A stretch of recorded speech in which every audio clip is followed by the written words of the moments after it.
Hey, internet friends, it's me, Bradley G, here in Friendly Fridley and at Synergy Cafe, the World Nerve Center headquarters here in northeast suburb of Minneapolis, Minnesota. If you know where that is, it's up by Canada. For those of you that are far away, but if you're in the Twin Cities, you know where Fridley is. Friendly Fridley. Oh, I got a cold, got a cough. It's got to go. So before I get started with our special mystery guest that we've got on today, dun dun dun, I want to share a little bit about some things from some of my my Synergy Collaborative members. And one is her name is Mary Jo, and I've known her since 1986. I mentioned this before. Las Vegas Tonight Inc. Dun, dun, dun. It's Las Vegas Tonight Inc. is the website, and her phone number is 612-788-0404. I met Mary Jo in 1986 at a event planners trade show, and she provided blackjack tables and like craps and roulette and stuff like that. But since then, she's expanded considerably. She's got carnival games and dunk tanks and inflatables and the beanbag toss and ring toss and all that stuff. And she's also got this thing. Her son unfortunately passed away out of a weird thing of a heart attack kind of thing. So she created this company as a tribute to her son. And it is Laser Tag, Mac Attack Laser Tag. So that's tied in with a fundraiser that she does every year too, in case you want to go and support her or her foundation. And then we've also got my friend Alexis. Alexis is a house cleaner. She's down in the Burnsville area, and that's the southern suburb of Minneapolis. What Alexis does is she's got dynamic duo cleaning, and she comes in and she will clean up your house.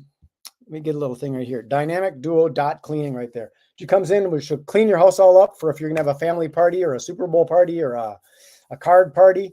And then your guests can come over and be impressed with how clean your house is. And then they might trash it with Doritos on the floor and stuff like that. And then Alexis will come back in and clean it up for you. And that is dynamic duo dot cleaning. You see the little dot right there. It's not a .com, it's a dot cleaning. So that's my friend Alexis. So let's go get our special guest today. We're going to talk about wealth today.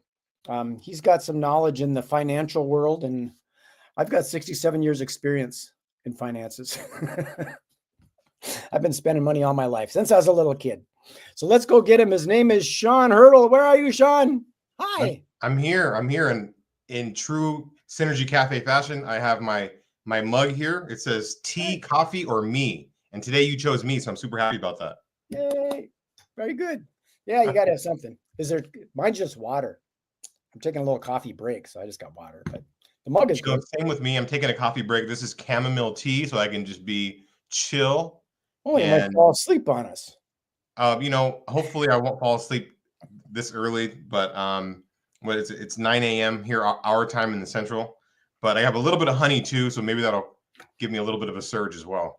Okay, here's our little topic for today. And I don't do these real long because I feel people are time broke, most of them, so they don't have time to listen to a 4-hour Joe Rogan type podcast. So I keep these down to like 15, 20, 30 minutes. So here's what the little description said. Why rely on just one income when you can have many? Learn how to diversify your financial portfolio with passive, scalable, and recurring revenue streams that work for you 24/7. And I've always kind of wanted to do that, and I still do. I mean, when I was a kid, I did my magic thing. That was kind of my job. But on the side, I made when I was in high school, I made rings for the girls. I used my dad's pipe cutter, and I would cut the pipe off the little thing on the little ring, and I would wrap yarn around it, and I would sell the girls these rings. What type of pipe was it? Just like a copper pipe, plumbing pipe. Okay. The different size ones. Maybe you'd sand it down so that was kind of smooth. Yeah, you get that out of there so it doesn't cut the yarn and stuff. And then the more yarn you put on, you can adjust the size a little bit. Oh, I see. Yeah. I see. And I used to buy candy in bulk and resell it to the kids. So I had multiple revenue streams. I used to do events when I was a little kid. You know, we'd set up a sheet in the garage and play Super 8 movies and charge the neighbor kids $0.25 to come and watch the movies and sell them popcorn for $0.25. So I've always been kind of entrepreneurial and have different things going on, but those things are not passive. Right. They're not really recurring type things. They're sort of hands-on. And now that I'm Right. older, I've got some money invested in in REITs, real estate investment trusts. And then I got a lot of feelers out there with all my synergy collaborative stuff and things too. So Right. Yeah.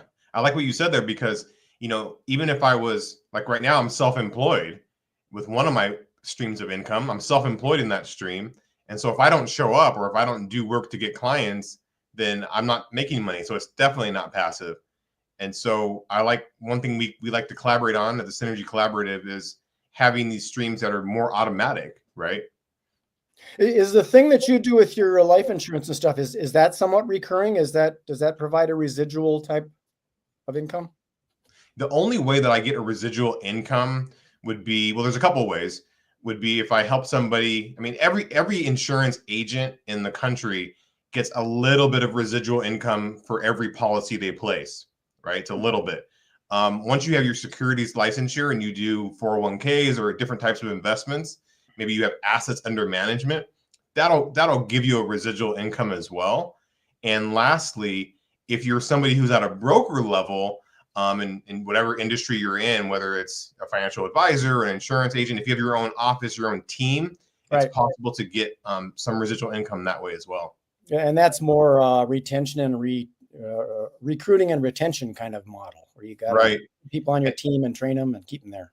Exactly. Like the retention is kind of probably, in my opinion, what makes it not passive because you're working hard to make sure your people are doing right by clients and you're very involved. And your However, competitors might be coming in there trying to win over some of your agents. Does that happen, I suppose? I mean, that happens, but I think if you're able to set up a manager to be in place, then that might take you away from the day to day and Right. run your team for you. It's definitely possible.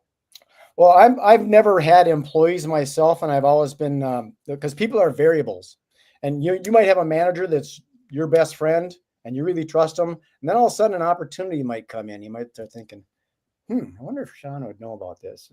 They Right. might do something. So I don't know. Sometimes I don't have full trust in humanity. Sometimes Satan will come in and make people do things they shouldn't be doing. Sure. Or yeah, there's a lot of outside forces. I'd say a lot of people, especially younger people who are maybe, young millennials or whatever is the next generation, they want to be influencers because they see people getting money from social media. And there is something to that. There's definitely something to that where a YouTube video could continue to generate income as it just lives on the platform. However, it's definitely not going to be consistent.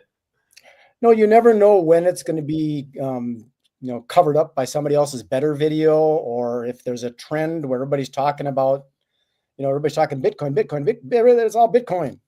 And then all of a sudden, now that's not the big thing anymore. So now you're going to lose traction on it. So you do have to constantly keep stuff going and adjust the sails, so to speak. Know where you're going.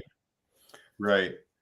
Yeah, it's one of those things. I mean, so social media is definitely not passive. I think that what are some examples you think that for the average person watching this, maybe they have no background in social media or something like that. Like, what do you think is one of the average examples of a passive income strategy? They might not know it, but to me, it's anything that's in the subscription or membership based thing. Like as an example, you've got a subscription to your cell phone. If there was an affiliate program with that, and I sold you into the cell phone, and you paid for it month after month after month, after the first sale, it's passive because you just keep on renewing your cell phone because you love your cell phone. Mm-hmm. Similar to some of the software and stuff that you and I are using, like the StreamYard platform. I'm an affiliate for this StreamYard platform. So if you want to use it, go to magicbread.com/StreamYard and you can try it out. And if you like it, I will continue to get a recurring commission month after month after month. So I think some people don't realize that. They think that passive income is owning stock and then the stock compounding. And it's not that complicated, in my opinion. Right. Yeah, that's like StreamYard, because we're on the platform now. It's a good example. I was talking to my wife about it and trying to give her an example of something that she may use or something that we use at home that has an affiliate program. But there's a lot of them that don't necessarily have an established affiliate program, but they have a referral, which might be a good way for someone to kind of dip their toes in. It's not passive. However, it's a way to see the benefit of kind of telling somebody about a great service. Even my plumber, Hero, they're a great big brand here in the Twin Cities. After they did something very minor for me, it was like $67 repair on a shower. They sent me a text, and I thought it was going to be, oh, give us a review on Google, and it was, hey, give us a referral, and we'll give you $100. I was like, oh, that's pretty cool. Yeah, there's definitely that, and that's not like, what the heck, I might as well throw this up here too, in case somebody does want to use StreamYard. That's my affiliate link. That's my disclaimer. So if you want to use StreamYard, do a screenshot of that, and I appreciate it. But with something that's a subscription or a membership base, that's a recurring thing. So it's different than a one-off of a single referral. Because to me, if you're going to do this as a business and make it scalable, to make it scalable using a subscription based thing, you just sell more subscriptions, and then once you got 100 subscriptions, you got a decent income coming in. Right. So these things pay, $50 or $100 commissions over and over and over. Right. And that's a lot better than somebody creating their own subscription, like a subscription box or something, where they're the ones who have to get all the inventory, organize it, and ship it out. Unless they love that could be good. Well, even if they love it, they're not going to love it if all of a sudden they've got their whole weekend is shot because they're packing up boxes with flowers in them and stuff. Right. And I got to take it to the post office, and it's a blizzard out, and I don't want to do that. Right. That's the beauty of something like StreamYard, and we'll just stick with this example. That's the beauty of that, because someone else is getting a lot of value from that because of all the bells and whistles that StreamYard has. They're able to go live on multiple platforms at once and put people in the waiting room with the digital hors d'oeuvres and that sort of thing. And so, yeah, it's very hands off. So that's a great example of somebody, especially somebody who wants to get into social media. Hey, I don't know social media that well. Get StreamYard, and then you can really just start going live, and it looks very professional. Well, there are a lot of other tools. Like some people have used something like GetResponse before, an email program. There's also more on the techie end. There's SEMrush. Many people have used Canva before. Yeah, that has an affiliate program to it. Right now, I'm just reading off of a list that I've got. MailerLite. Then there's like online course platforms. If you've ever heard of Udemy or Kajabi or Thinkific, Teachable, those are all commissionable platforms. And those are all available through that Wealthy Affiliate program that I mentioned that I'm in. I like that too. And I've just gotten started with the Wealthy Affiliate program. And I like that a lot, because especially if someone's like, hey, how did you learn how to edit your video, or how did you learn how to do X, Y, or Z? You're like, oh, this is how I learned it. I learned it through this course.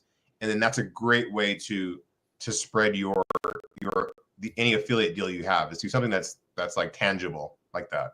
And that's what I like about it too, is it's not like one of these get rich quick, how to make $100 million in 90 days and all that stuff. It's actually more stable. These kids that created up in Canada, there's only 2 of them, so it's not a big giant corporation. And it's places to host WordPress websites. And then there's a community in there. So if you wanted to say, how do you do that thing with the plugin where you do the /dealybop? What is that? And then someone will answer your question and tell you what it is. There's people in there that have been there, done that, and they'll help you out with that kind of thing. So, is there anybody you know personally that you've introduced to Wealthy Affiliate, that whole hub? Is there anybody that you've introduced personally that you've seen really, really run with it? It's probably, I can't think of anybody personally, because actually I've restarted Wealthy Affiliate a couple of years ago. So some of them do it for different reasons too. They're not really, I mean, when you say really running with it, there's a friend of mine he's not a friend of mine, I've never met him, but he's up in Canada and he likes RVing. And he drove his RV from Canada down to Costa Rica. And I was just recently vacationing in Costa Rica. So I interviewed him on his trip down to Costa Rica. So he has the ability, because what he does, he sells all the stuff that RVers need, new power generators, or maybe somebody needs to, I don't know what RVers need. They need a new awning or something. There's all these things that RV people need. And that's what he promotes. And he just documents his trips. So I don't know if he's really crushing it, but he's just having a good time with him and his wife traveling and making a little bit of money for gas, I guess, on the way. But I don't think he's no multimillionaire or anything like that.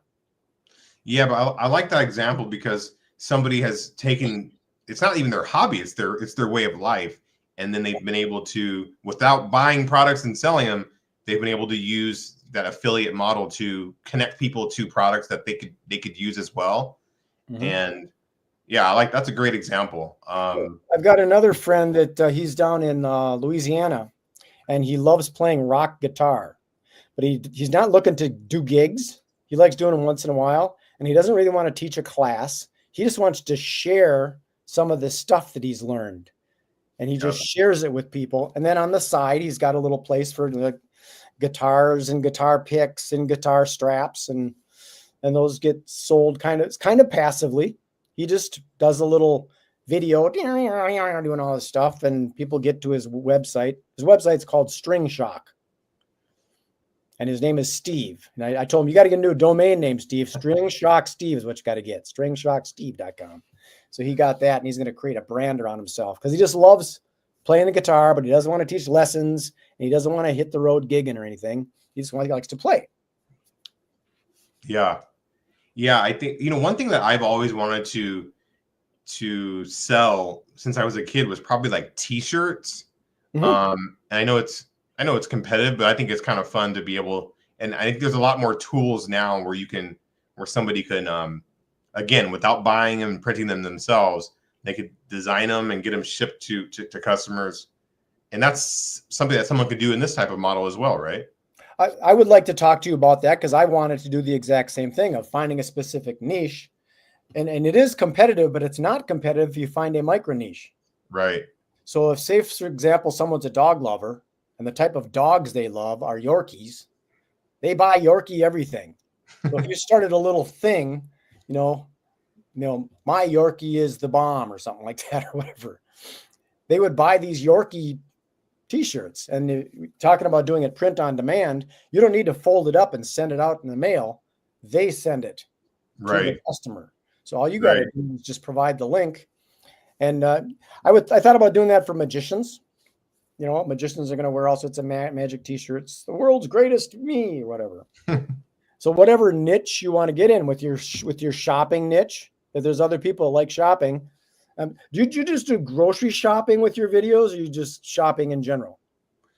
Yeah, I'm glad you mentioned that. I wanted to kind of plug that.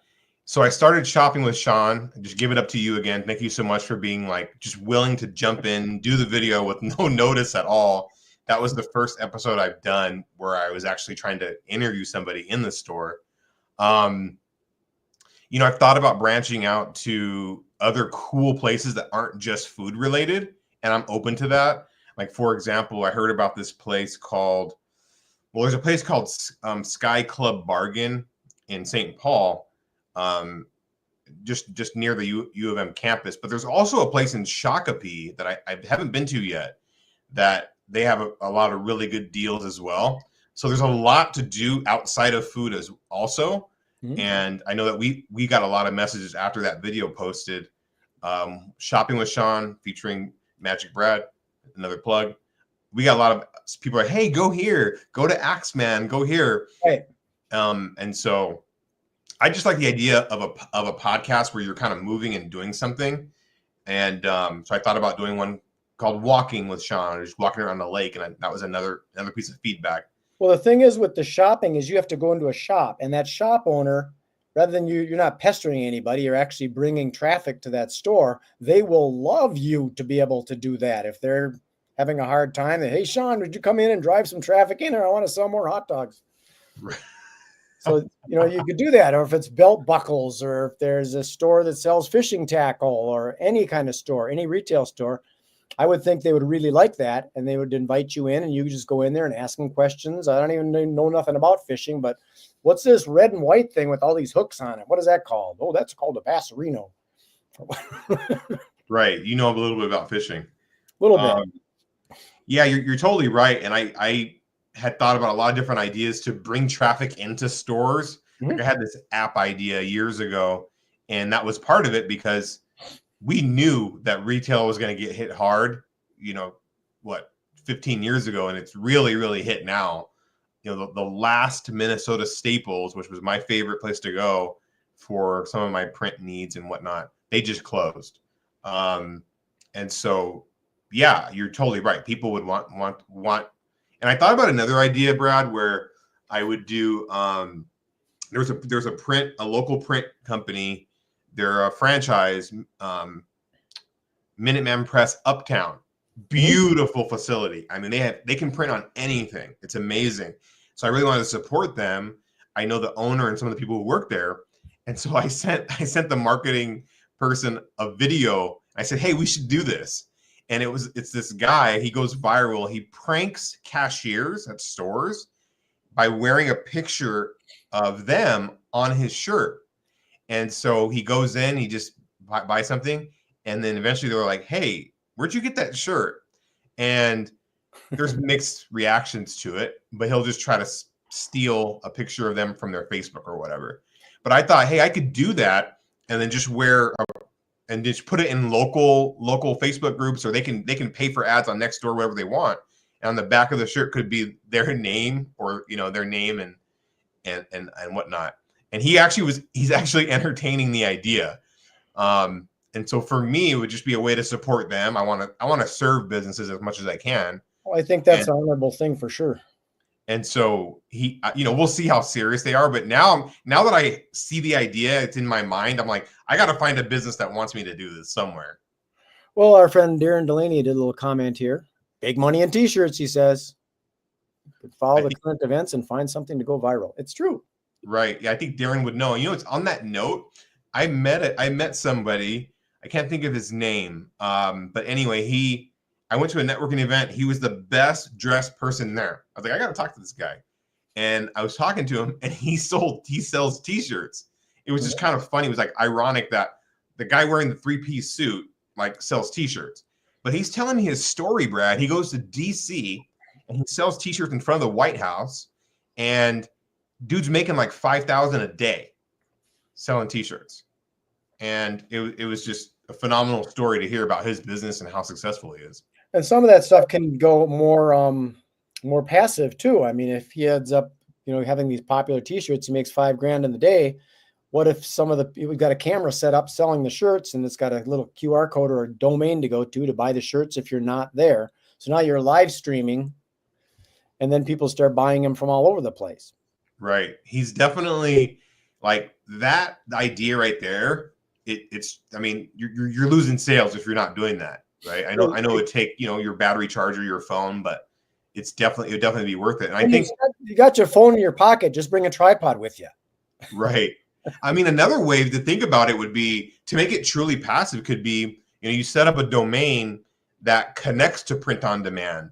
So people are, it's almost like we were talking about the other day where someone just puts up something in front of something to give people access to the other thing on the other side. And then one step further too, when you do your t-shirt design, makes you put a QR code on the t-shirt that redirects back if people want other shirts. Right. So you find that niche. If someone likes animals, they're going to buy all the different animal shirts, Right. It's like people are like, hey, where'd you get that? Oh, just scan this QR code. It's right here on the back, or it's right here on the sleeve or something. Yeah. Yeah. If you just get creative with that, and instead of thinking the old mentality of I need to pack up these shirts and bring them to the farmer's market, and I got to make sure I have 25 of these and 25 of those and 25 of these. No, you don't. You need a sample. And then say, scan it, and it'll be at your house when you get home. Literally. Almost, yeah. Amazon will just deliver it. What else you got to say, Darren? Give us some more feedback. He's on YouTube. We'll have to shout Darren out if you need your inflatables for your event, or you need a party bus, or you need a dunk tank. I think Darren even said he has a dual dunk tank. Okay. You got to contact Darren Delaney if you're in snap your fingers, Sean. We'll make some magic happen. Ready, go. There, wow. That's magical. Fairs and festivals, city celebrations, fundraisers, and any event. Call Darren Delaney at Affordable Inflatables, LLC.com. Just like that. Nice. It can be done. Nice. I love that. I love that effect. Yeah, there's so much that's available out there. And, I'm still running into the challenge, and that's traffic, because there's so many people that are trying to do this. It's hard to get traffic because it's so saturated, especially on social media. So many people are pushing so much stuff, and I just don't have time. So I'll just give you a thumbs up and I'll run away. It's hard to engage people. And I'm working on that, again, with the live event thing. Granted, that's not passive at all. But if you can get 100 people into a room and have them scan a QR code as they walk through the door, opting in or something, at least they're in the funnel. Right. Right. Yeah, I think there's something to be said about what we were talking the other day about your, flash mobs and that sort of thing, and cash mobs and these things. Mm-hmm. I think like we just definitely need more of a social media mob where I don't know if the algorithms will figure it out. I think they will, but if it's infrequent, you got 100 people in a room. Hey, let's all go like so-and-so's post. Let's all go comment on so-and-so's post and just kind of go around. I mean, I've seen it done in some like Facebook groups and stuff like that, but that's one way. I tell you that I did that in Asheville, North Carolina. I called it Social Media Live. Yeah, you mentioned that. I think we should bring that back. Yeah, it's just instead of like speed networking, everybody sits around a table with their phones and say, okay, let's get connected on LinkedIn and see if we can share each other's posts and start a communication, get a buzz going. Right. And that might be kind of fun. I think you should shout out Opus as well, and maybe share your Opus link or tell people about that too. I don't know if I got that on here. Let me look in my little thingies here. While you're looking for it, I just think it's such an amazing tool that I'm still trying to learn how to use. However, if anybody wants to record longer form content, it could just be a few minutes of content. You put it into Opus, it'll automatically chop it up into smaller chunks for reels, stories, shorts, and even clips. And then it'll also be able to I think it does the subtitles as well, right? And then it also will recognize the words based on what you said in those clips. Mm-hmm. Here, I'll put this in here like that. There's my B. There's my M. Yep. There's my that. Yep. So that's an amazing tool, because otherwise you're chopping it up yourself. And now, do you also post it through Opus as well? Yeah. Because I feel the most success is through YouTube. I just post YouTube, but you can click multiple, TikTok and Twitter and post to all of them. Yep. But they all react differently. Like LinkedIn is real slow to upload, whereas YouTube is pretty fast. Yep. So I just do YouTube. And the reason I do YouTube, like I'll take this video. You'll see this one. I'll take this one and I will put it into, as soon as we're done here, I'll put it into Opus and it'll chop it into probably about maybe 16 or 20 shorts. And they'll all have different titles because we talked about a lot of different things right now. Right. They'll have different titles, different descriptions, and different hashtags. And then I will put each one of those shorts up on YouTube. And then in a day or two, I'll look at it and see which one got the juice. Some of them no views, some of them 1 view, some of them, oh my God, 1,700 views. Wow. And then I'll take that and I'll use that and put it into a blog post, just assuming that title is what got the attention. And maybe it'll do the same on a blog post with Google. Wow. Before we wrap, I had a meeting yesterday with somebody who was the co-founder of an app that I want to shout out. Okay. Called Sober Sidekick, and I haven't downloaded it yet, but it just sounds like such an amazing app. And he talks about how the algorithm that they created really is based on empathy, and so there's a lot of different support in this app for anybody who's on that sober journey, and just wanted to shout that out. I'd be interested in what the heck that is. Mm-hmm. I'm on the sober journey. I don't do that stuff no more. Well, cool. Well, I appreciate you, Brad. It was fun. It was a mystery. I was the mystery guest. The mystery has been solved, revealed, unveiled. Yes, sir. If you want to stick around for a little bit, unless you got to get going, you want to stick around, we'll have a little chat. Other than that, I will sign this off. Appreciate you taking the time. You got one more word of wisdom before you disappear? Everybody watching, you are enough. Oh, I like that. That is a factor in a lot of people's lives. Thank you, buddy. Peace. That was it. You are enough. I had to go through that stuff with 10 sessions of a breathwork session and going through that and realizing that, dang it, I'm enough. So I did a lot of that. Anyways, you've spent the day with Synergy Cafe. I'm going to sign this off. Enjoy the rest of your day. Be good, be kind, be nice. Okay, peace.